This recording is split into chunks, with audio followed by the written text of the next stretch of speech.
അല്ലാഹു സുബ്ഹാനഹു വ തആല കൽപ്പിച്ചത് സ്ത്രീകളോട് വീട്ടിൽ ഇരിക്കാനാണ്, അല്ലാതെ രാഷ്ട്രീയത്തിൽ ഇറങ്ങാനല്ല. അങ്ങനെ പ്രഖ്യാപിച്ച മതമാണ്. ചിലപ്പോൾ ആളുകൾ നോക്കി, പൊതുസമൂഹം നമ്മളെ നോക്കി ചിരിച്ചേക്കാം, അപരിഷ്കൃതമായ സമൂഹം. അവർ നമ്മളെ നോക്കി കൈകൊട്ടി അപഹസിച്ചേക്കാം, കളിയാക്കി ചിരിച്ചേക്കാം. 6-ാം നൂറ്റാണ്ടിന്റെ ആളുകൾ ഉറക്കെ ഉറക്കെ ഞാൻ ഇവിടെ നിന്ന് പ്രഖ്യാപിക്കട്ടെ, ഈ ഇരിക്കുന്ന കൂട്ടം പ്രഖ്യാപിക്കട്ടെ, അതെ അതെ, ഞങ്ങൾ 6-ാം നൂറ്റാണ്ടിന്റെ പ്രവാചകൻ നമ്മുടെ മുത്ത് മുസ്തഫ സല്ലല്ലാഹു അലൈഹി വസല്ലമയുടെ പ്രഖ്യാപനം നെഞ്ചോട് ചേർത്ത് അത് ഉയർത്തിപ്പിടിക്കുന്നവരാണ് അഭിമാനത്തോടുകൂടി.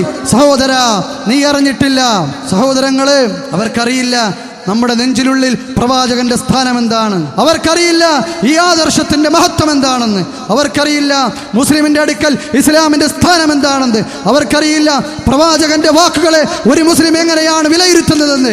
പാവപ്പെട്ട ആളുകൾ, അജ്ഞരായ ആളുകൾ അറിയില്ല. അല്ലയോ പൊതുസമൂഹമേ, കേട്ടോ, നമ്മുടെ നേതാവ് മുഹമ്മദ് മുസ്തഫ സല്ലല്ലാഹു അലൈഹി വസല്ലമയാണ്. ആ പ്രവാചകന്റെ കൽപ്പനകൾ നമുക്ക് രാജകൽപ്പനകളെക്കാൾ വിലയുള്ളതാണ്, ഗവൺമെന്റിന്റെ കൽപ്പനകളെക്കാൾ വിലയുള്ളതാണ്, മാതാപിതാക്കളുടെ കൽപ്പനകളെക്കാൾ വിലയുള്ളതാണ്. ആ പ്രവാചകന് വേണ്ടി ജീവനർപ്പിച്ച സഹാബാക്കളുടെ അനുചരന്മാരാണ് നമ്മൾ. ഉയരെ നമ്മൾ പ്രഖ്യാപിക്കട്ടെ, അതെ, നിങ്ങൾ ആ അർത്ഥത്തിൽ നമ്മളെ അപരിഷ്കൃതം വിളിക്കുന്നെങ്കിൽ അഭിമാനത്തോടുകൂടി അത് നമ്മൾ നെഞ്ചേറ്റും, അഭിമാനത്തോടുകൂടി നമ്മളത് ഏറ്റുവാങ്ങും. അതെ, ആ മുഹമ്മദ് മുസ്തഫ സല്ലല്ലാഹു അലൈഹി വസല്ലമ പ്രവാചകൻ പഠിപ്പിച്ചതെന്തോ അതാണ് നമുക്ക് ദീൻ, അതാണ് നമ്മുടെ ആദർശം, അതാണ് സ്വർഗത്തിലേക്കുള്ള വഴി. അതാണ് സഹോദരങ്ങളെ സ്വർഗത്തിലേക്കുള്ള വഴി. സമൂഹത്തിനെ പേടിച്ച് പ്രവാചകന്റെ കൽപ്പനകളെ നമ്മൾ ഉപേക്ഷിക്കാൻ പാടില്ല.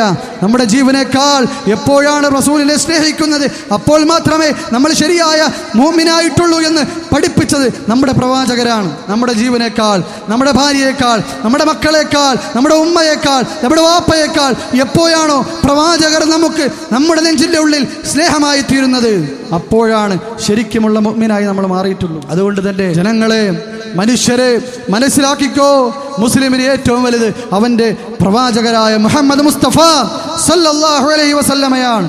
അവന് ഏറ്റവും വലുത് അവൻ്റെ ഇസ്ലാമാണ്. ജനങ്ങളെ, നിങ്ങൾ അറിഞ്ഞുകൊള്ളുക. സഹോദരങ്ങളെ, കളിയാക്കുന്നവർ കളിയാക്കിക്കൊള്ളട്ടെ. അള്ളാഹു കൽപ്പിച്ചത് സ്ത്രീകൾ വീട്ടിലിരിക്കാനാണ്.